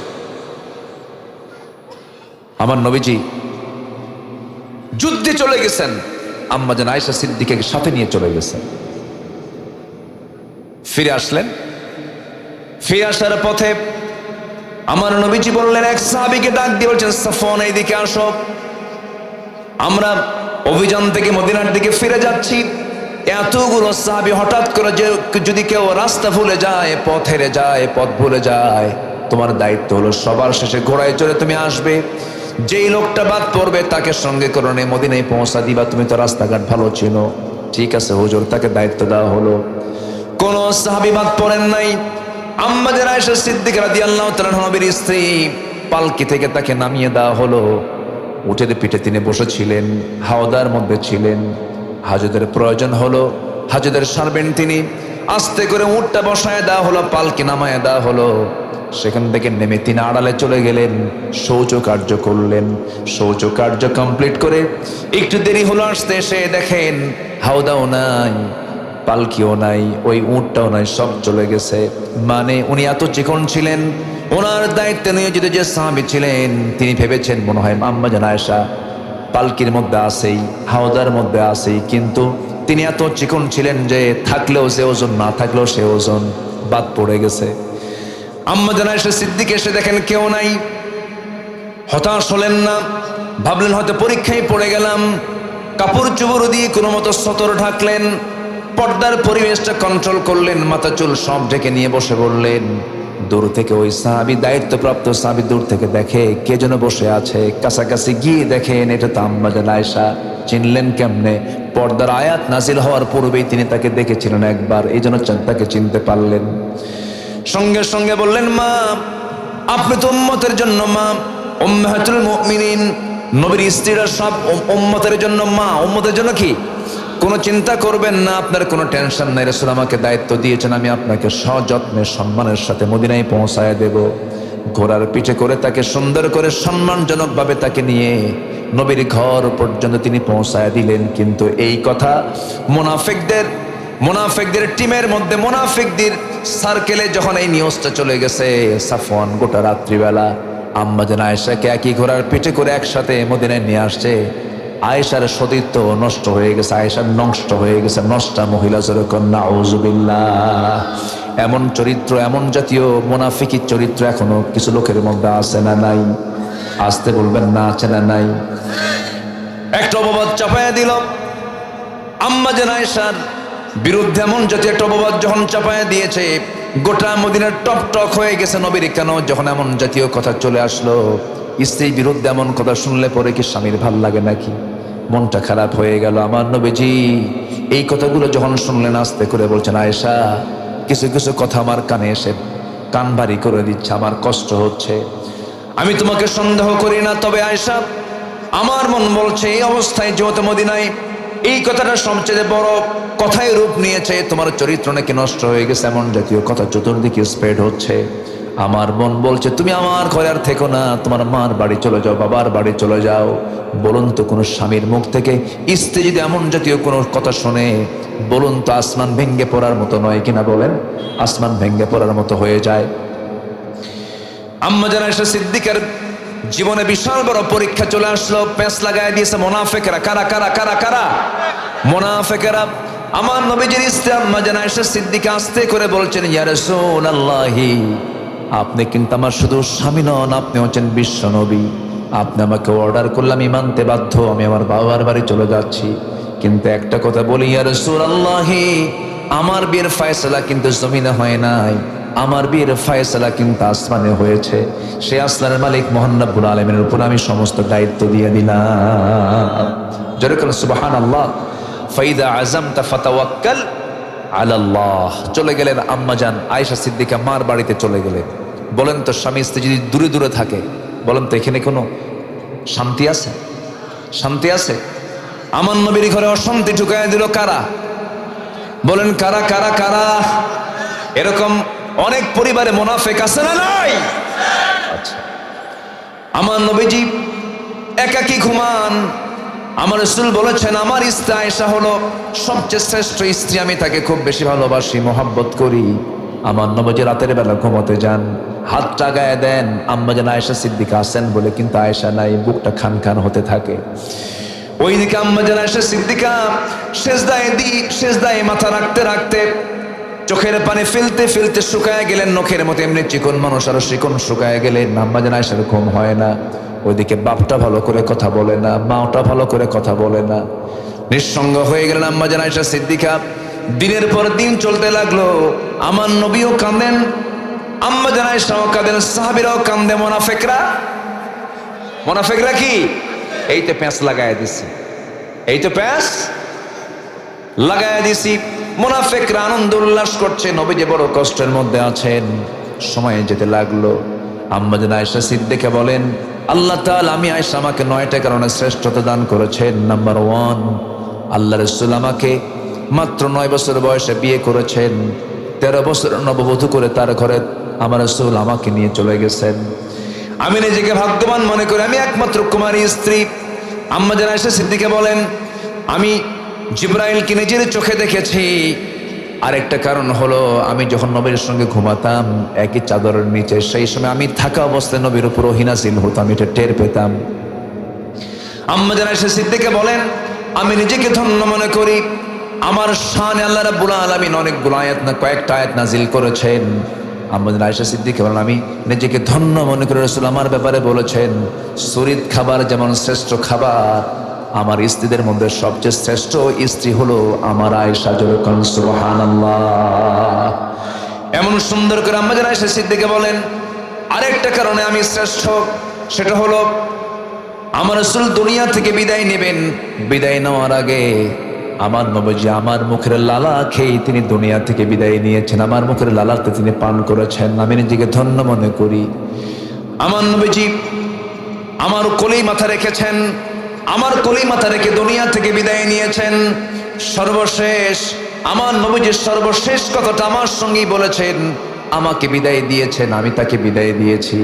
আমি নিজেকে ধন্য মনে করি, আমি আমার নবীজির ইন্তেকালের পর তার চোখটা আমি নিজের হাতে নিচের দিকে নামায় দিয়েছি, এবং নিজেকে ধন্য মনে করি, আমার ঘরে রাসূলকে দাফন করা হয়েছে, আমার ঘরে আমার নবীজি শুয়ে আছেন। জোরে বলি সুবহানাল্লাহ। আমার বড় শখ ছিল, আমি আয়েশা, আমার বড় তামান্না ছিল আমি নবীর পাশে ঘুমাবো। আমার বাপ আমার নবীর পাশে ঘুমিয়ে পড়েছেন, আমার বাবা বকর ঘুমিয়ে পড়েছেন, আমার বড় শখ ছিল। কিন্তু ইসলামের দ্বিতীয় খলিফা ওমর ফারুক রাদিয়াল্লাহু আনহু যখন ইন্তেকাল করবেন, তার পূর্বে অসুস্থ হয়ে পড়েছেন, রক্তাক্ত হয়েছেন। এমন সময় আমার কাছে প্রস্তাব আসলো, আমি যেন তাকে আমার নবীর পাশে ঘুমানোর জায়গাটা দিয়ে দেই। আমি নিজেকে ধন্য মনে করি, এত বড় একজন শাসনকর্তা আমার কাছে চাইছে, আমি কেমন করে মানা করি? আমি আমার জায়গাটা খলিফা ওমর ফারুকের জন্য বরাদ্দ দিয়েছি। জোরে কোন সুবহানাল্লাহ। নবীর কবরের পাশে দুজন শুয়ে আছেন, কয়জন বলেন? আসতে বলবেন না, কয়জন বলেন? কিন্তু ঘরটা কার? ঘরটা কার? ঘরটা কার? সেখানে তিনি থাকতে পারলেন না, উদারতার পরিচয় দিয়ে খলিফাকে দান করে দিলেন। তার আব্বা আরেক পাশে শুয়ে আছেন। আমার বন্ধুগণ, আম্মা জান আয়েশা সিদ্দিকা বলেন, আমি নিজেকে ধন্য মনে করি, রাসূল আমাকে খুব ভালোবেসেছেন, খুব মহব্বত করেছেন। সে আম্মা জান আয়েশার জীবনে মুনাফিকরা চরম বিপদে ফেলে দিল, চরম সংকটের মধ্যে ফেলে দিল। নবীজির মধ্যে ক্রাইসিস চলে এলো, তার মধ্যেও ক্রাইসিস চলে এলো।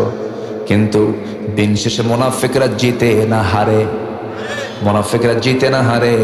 মিথ্যার পরাজয় আছে না নাই? খেয়ানতকারীর পরাজয় আছে না নাই? ওয়াদা ভঙ্গ। বাচ্চা কাচ্চা হয় না, যখন যায়, বাবা তোমার দরবারে আসছে, বাচ্চা কাচ্চা কি আছে? চোখ 10 মিনিট বন্ধ রাখে, ইচ্ছে করে চোখ 10 মিনিট বন্ধ রাখে, ভান ধরে থাকে। 10 মিনিট পর বারবার বলছে, বাবা বলো তো আমার বাচ্চা কাচ্চা কি আছে? 30 বছরের সংসার, বাচ্চা তো হয় না। অনেকক্ষণ চুপ মেরে থেকে হঠাৎ করে বলে, যা। মানে ওর কাছে মনে হয় কিছু একটা আসছে, বুঝলেন? কিচ্ছু আসে নাই, 1.5 হাত লাঠির বাড়ি দরকার। আসতে কোন কেন? আসতে কোন কেন? রাসূল গায়েব জানে না, ও গায়েব জানে। আমার রাসূল যদি গায়েব জানতেন, বলতেন, আয়েশা তুমি কোথায় যাচ্ছ? বাবার বাড়ি। কোথাও যাওয়া লাগবে না, আমার ঘরে থাকো, তোমার কোনো দোষ নাই। বলতে পারতেন না? তা তো বলেননি। অপেক্ষা ছিলেন কার? কার অপেক্ষায় ছিলেন? আল্লাহর অপেক্ষায় ছিলেন। রাসূলকে যা জানানো হতো তিনি তাই জানতেন, কিন্তু গায়েবের মালিককে, আলিমুল গায়বি ওয়াশ শাহাদা, আল্লাহু আকবার বলেন। বাচ্চা হয় না, চাইবো কার কাছে? সন্তান দেবেন কে? সন্তান দেবেন না কে? সন্তান ছেলে দেন কে? আসতে কোন ভাই? ছেলে দেন কে? মেয়ে দেন কে? দেন না কে? দোষ কার? আল্লাহর দোষ। ফায়সালা, ফায়সালা কার? কারোই দোষ নাই। দিলেও সমস্যা নেই, না দিলেও সমস্যা নাই।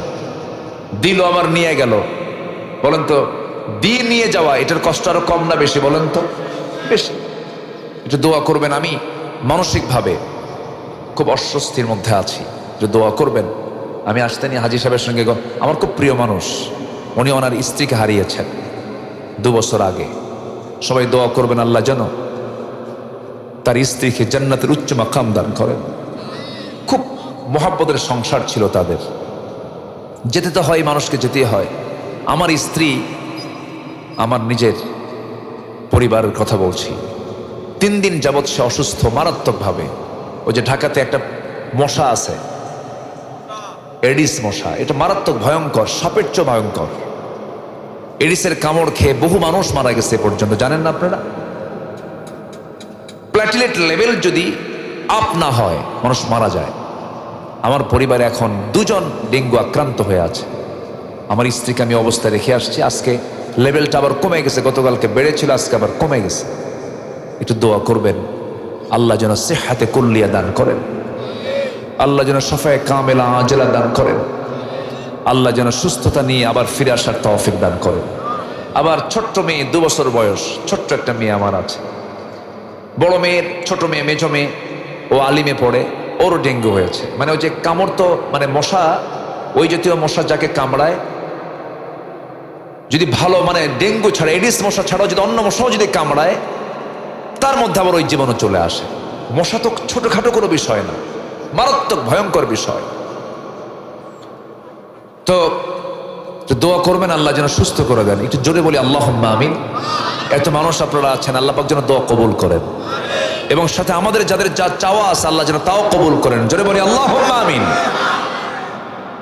সম্মানিত ভাইয়েরা, মুনাফিকরা ভয়ঙ্কর। মুনাফিকের চরিত্র থেকে আল্লাহ পাক আমাদেরকে বাঁচান। আমি কি দোয়া করে দেব? এই যে হাফেজ সাহেব, মাওলানা সাহেব, একটু বসেন, একটু বসেন, একটু বসেন, বসেন। আপনাদের নিয়েই তো দোয়া করবো। আপনারা চলে গেলে আমরা, আপনারা তো মূল আলেম ওলামা মানুষ, একটু বসেন। কষ্ট দিয়ে ফেললাম মনে হয় আপনাদের, না? কষ্ট পাচ্ছেন না তো? আল্লাহ কবুল করুন। জোরে বলি আমিন। মশা খুব ভয়ঙ্কর জিনিস। একটা লাইন বের হয়ে গেল কথা। মশার উদাহরণ কোরআনে আছে না নাই বলেন তো? আছে। কাফেররা বলল, মাযা আরাদাল্লাহু বিহাযা মাসালা, তোমার আল্লাহর কি ইচ্ছা আছে যে মশার কথা কোরআনে বলা দরকার? কি দরকার? মশা কোনো প্রাণী হলো? এই ছোট্টখাটো একটা প্রাণী। কিন্তু মশা কি ছোট প্রাণী? মনে হয় এরকম? আল্লাহু আকবার।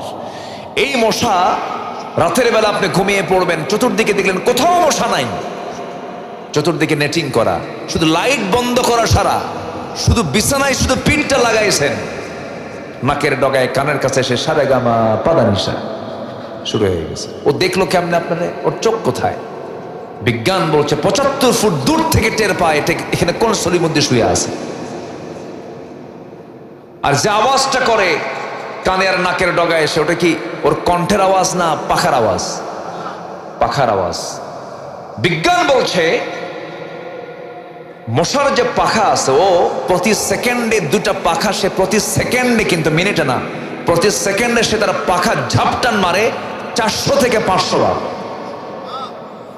আজ পর্যন্ত এমন কোন দ্রুতগামী মেশিন বের হয় নাই যে মেশিনটা আল্লাহ পাক মশার দেহের মধ্যে সেট করে দিয়েছে। চিন্তা করা যায়? প্রতি সেকেন্ডে 400 থেকে 500 বার ঝাপটান মারে মশা। নমরুদ কামড় খাইছে কিসের? আস্তে কোন কেন? কিসের কিসের কিসের? মশাকে ছোট চোখে দেখার কোনো সুযোগ নাই। সিরিঞ্জ তৈরি হয়েছে না, সিরিঞ্জে যে ইনজেকশন করে, যে একটা মস্কিউটো ইন্সপায়ার্ড সিরিঞ্জ, একটা সিরিঞ্জ তৈরি হয়েছে এই মশার যে সামনে যে সুরটা দিয়ে যে বসায় দেয়। আচ্ছা বলেন তো, আমি আপনি যদি ঢুকাই, থাকতে পারবেন? আপনি পারবেন? আপনি সহ্য করতে পারবেন? আপনি তো চিল্লান মারবেন যে একটা নিডল যদি ঢুকান, আপনি থাকতে পারবেন না। কিন্তু মশা যখন ঢুকায় টের পান? কেন টের পান না? কি জানি, একজন কইছে, তো এটি বলে দিই, আপনি টের পান না কেন? দেখেন মশা, দেখেন কি করে। মশার যে সুর আছে, মশার যে মুখের সামনের যে অংশ আছে, ছোট্ট চিকন সুর যে পাওয়া যায়, ওই চিকন সুরটার মধ্যে আল্লাহ রাব্বুল আলামিন 6টা অংশ দিয়েছেন। ওর মধ্যে 6টা ডিপার্টমেন্ট। 6টা অংশের ভিতরে 2টা অংশ দিয়ে আপনার চামড়ার উপরে বসে সে গোটা দেহটির চামড়াটা ফাড়ে ফেলে, বিশাল করে ফেড়ে ফেলার পরে 3 নাম্বার সূচ দিয়ে সে করে কি, আস্তে করে ব্লাড ভেসেল খুঁজে বের করে। 4 নাম্বার এবং 5 নাম্বার দিয়ে সে করে কি, আস্তে করে সেটাকে ঢুকাবে তার সুরটা। ঢুকানোর আগে করে কি, কেমিক্যাল নিঃসরণ করে দেয় এনেস্থেশিয়া করার জন্য। অপারেশন করবে তো অবসর দরকার আছে না নাই বলেন? তাহলে সে অবস্থা করার জন্য কেমিক্যাল আবার মুখ থেকে ছাড়ে। চতুর্দিকে যেখানে সে নিডলটা বসাবে, চতুর্দিকে এনেস্থেশিয়া করার জন্য কেমিক্যাল দিয়ে দেয়। সেটাকে মেডিসিন আগে ট্রিট করে। অবশ হয়ে গেল, সলিমুদ্দিন তোর 14 গোষ্ঠী টের পাবে না, আমি যাচ্ছি। সুবহানাল্লাহ বলবেন না? সর্বশেষ 6তম অংশটুকু দিয়া আস্তে করে সেই জায়গার ভিতরে ঢুকে পড়ে। সুরটা ঢুকে পড়লো। আস্তে করে সে রক্তগুলো চষে চষে নিচ্ছে আর তাকাচ্ছে চতুর্দিকে। তার চোখের মধ্যে আছে এমন পাওয়ার, সেই চোখটাকে রিসার্চ করে আজকে ডিফেন্স ড্রোন, বিভিন্ন ড্রোন আবিষ্কার হয়েছে, বিভিন্ন ক্যামেরা তৈরি হয়েছে মশার চোখকে সামনে রেখে। আল্লাহু আকবার বলেন। এরপর সেখান থেকে ওই রক্তগুলো চষে নিয়ে এসে চলে গেল। আপনি ওঠার পরে 2 মিনিট 3 মিনিট পর যখন ওই এনেস্থেশিয়ার যে কেমিক্যাল ইউজ করেছে ওটার ক্ষমতা যখন শেষ হয়ে যায়, জলে এই কি হয়ে গেল রে, এখানে এরকম কেন হলো, এখানে ওইদিকে কিন্তু সে চলে গেছে। সুবহানাল্লাহ বলবেন না? আজকে সেই মশার সুরকে গবেষণা করে আজকে আবিষ্কার হয়েছে মসকিউটো ইনস্পায়ার্ড সিরিঞ্জ। আল্লাহু আকবার বলেন। মশা, আল্লাহ পাক আজ থেকে 1500 বছর আগে কোরআনে বলেছে, ইন্নাল্লাহা লা ইস্তাহি আইয়াদরিবা মাসালান মা বাউদাতান ফামা ফাওকাহা ফাআম্মা আল্লাযিনা আমানু ফায়ালামুন আন্নাহু আল-হক ওয়া আম্মা আল্লাযিনা কাফারু ফায়াকুলুনা মাযা আরাদাল্লাহু বিহাযা মাসালা। আল্লাহু আকবার বলেন। সম্মানিত ভাইয়েরা, ইবাদত কবুলের শর্ত হলো 10টা অপকর্ম ছাড়বো। নাম্বার 1 হলো মুনাফিকি ছাড়বো। সবাইকে রাজি আছেন? আম্মা জান আয়েশা চলে গেছেন কার ঘরে? বাপের ঘরে আসছে, স্বামীর ঘরে আসছে। রসুল চলে গেলেন কার বাড়ি? মনে আছে আপনাদের? শ্বশুর বাড়ি চলে গেছে। শ্বশুর বাড়ি যাওয়ার পরে ডাকতেছেন, আয়েশা কোথায়? আম্মা জান আয়েশা জবাব দেন না। হুমায়রা কোথায়? আম্মা জান আয়েশা জবাব দিচ্ছেন না। হে লাল টুকটুকি মহিলা কোথায়? আমার কলিজা কোথায়? আমার পরাণ কোথায়? আমার নবীজি সুন্দর করে বারবার ডাকতেছেন, কোনো জবাব নাই। এবার বলছেন, আয়েশা তুমি মনে হয় রাগ করেছো, চলো আল্লাহ তাআলা ওহী নাজিল করেছেন, তোমার কোনো দোষ নাই। এবার তিনি বলছেন, আমি ইব্রাহিমের আল্লাহর প্রশংসা করি। কার আল্লাহ? রাসূল বলছেন, আয়েশা তোমার রাগ কমে নাই কেন? তুমি ইব্রাহিমের আল্লাহ বলছো, তোমার মন খারাপ এখনো আছে। দেখেন তাদের রাগটাও কত সুন্দর, যোগ্যতা সম্পন্ন ছিল। যেরকম সুবহানাল্লাহ। আর আমার আপনার বউ হলে যাও তুমি, কি ঠিক আছে না বলেন তো? আমি ইব্রাহিমের আল্লাহর প্রশংসা করি। রাসূল বললেন, আয়েশা তোমার রাগ কিন্তু এখনো আছে, আমি তোমার কথার মধ্যে টের পাচ্ছি। ইব্রাহিমের আল্লাহ বলতেছো, তুমি ইব্রাহিম পর্যন্ত চলে গেছো, সরাসরি আল্লাহ বলতেছো না। কি রাগটাও তাদের কত স্ট্যান্ডার্ড ছিল। আমার নবীজি কখনো কোনো স্ত্রীকে গালিগালাজ দেননি। একদিন 4 স্ত্রী, দেখেন রসুল কেমন করে সমতা করেছেন। 4 স্ত্রী এসে রসুলকে বলছেন, হুজুর আপনি কাকে বেশি ভালোবাসেন? কেন? 4 জনের মধ্যে গন্ডগোল লাগছে। ও বলে আমাকে, ও বলে আমাকে, ও বলে আমাকে। এখন আমরা সবাই বলে আমাকে। আপনার মুখে শুনতে চাই আপনি কাকে বেশি ভালোবাসেন। বলেন তো, প্রশ্ন উত্তরটা কি সহজ না কঠিন? শুধু কঠিন না বড় কঠিন? কার নাম নেবেন আর কার চেহারা কালো দেখবেন? রসুল বললেন, যাও এটার জবাব আমি কালকে দেব। পাঠায় দিলেন। সন্ধ্যা হতে না হতেই 8টা খেজুর হাতের মধ্যে নিলেন, 2টা করে ভাগ করলেন। 2টা খেজুর করে সব স্ত্রীর ঘরে ঘরে দিবেন। আম্মা জান আয়েশার সামনে এসে বলছেন, আয়েশা আমি তোমাকে দারুণ ভালোবাসি, 2টা খেজুর তোমাকে দিলাম, কিন্তু তোমাকে 2টা খেজুর দিয়েছে এই কথা যেন কোনো স্ত্রীর কানে না যায়। দ্বিতীয় স্ত্রীর ঘরে গিয়ে 2টা খেজুর দিয়ে একই কথা বললেন। তৃতীয় স্ত্রীর ঘরে গিয়ে একই কথা বললেন। চতুর্থ স্ত্রীকে 2টা খেজুর দিলেন, সমান করে দিলেন। এরপরে চলে আসলেন তিনি তার জায়গা মতো। পরের দিন সকালবেলা বুক ভরা শানিয়া নবীর কাছে এসে 4 জন এসে বলতেছে, হুজুর সকালে জানাতে চেয়েছেন, সত্যি করে বলুন তো আপনি কাকে সবচেয়ে বেশি ভালোবাসেন? আমার রাসূল বলছেন, শোনো আমার স্ত্রীরা, আমি তাকেই সবচাইতে বেশি ভালোবাসি যাকে গত রাত্রিতে লুকায় লুকায় 2টা খেজুর দিয়ে আসছি। যা জোরে কান সুবহানাল্লাহ। বিশ্ব নবী। আল্লাহ কবুল করুন আমাদের কেমন সুন্দর চরিত্র গঠন করার। জোরে বলি আল্লাহুম্মা আমিন। ইবাদত কবুলের শর্ত কয়টা বলেন তো? চলতেছে কয় নাম্বার? আরো আছে কয়টা? এখন বলেন তো কি করব বলেন? অবশ্যই বলতে হবে। বলবো আরো যদি 2 ঘন্টা হয় তারও কোনো সমস্যা নাই আছে? হ্যাঁ এই তো সমস্যা আছে। তাহলে দোয়া, আসেন দোয়া করি। চালাবো নাম্বার 2। হ্যাঁ নাম্বার 2 আমি শর্ট করে বলছি। নাম্বার 2 হলো ইবাদত কবুল হবে না, কোন দোয়া কবুল হবে না যদি কোনো বান্দা নামাজের মধ্যে অলসতা করে, নামাজের মধ্যে যদি কম বেশি করে, তার কোনো দোয়া কবুল হবে না। ফাওয়াইলুল লিল মুসাল্লিনাল্লাযীনা হুম আন সালাতিহিম সাহুন। নাম্বার 3 হলো আল্লাহ রাসূলের চরম অবাধ্যতা যারা করবে এবং তার সীমালঙ্ঘন যারা করবে তাদের কোনো দোয়া কবুল হবে না। ওয়া মাইয়াসিল্লাহা ওয়া রাসূলাহু ওয়া ইয়াতাআদ্দা হুদুদাহু ইউদখিলহু নারান খালিদান ফিহা ওয়া লাহু আযাবুম মুহিন। জোরে বলুন আল্লাহু আকবার। নাম্বার 4 হলো আল্লাহর সাথে যারা শিরিক করবে তাদের কোনো দোয়া কবুল হবে না। ওয়া মাইয়ুশরিক বিল্লাহ ফাকাদ হারামাল্লাহু আলাইহিল জান্নাহ। নাম্বার 5 হলো সামনে পেছনে যারা পরনিন্দা করবে, যারা পরনিন্দা করে বেড়ায়, সামনে প্রশংসা করে কিন্তু সামনে থেকে আড়ালে গেলে কয় হারামজাদা। এরকম আছে না? এরকম আছে না? এই সমস্ত লোকগুলোর কোনো দোয়া কবুল হবে না।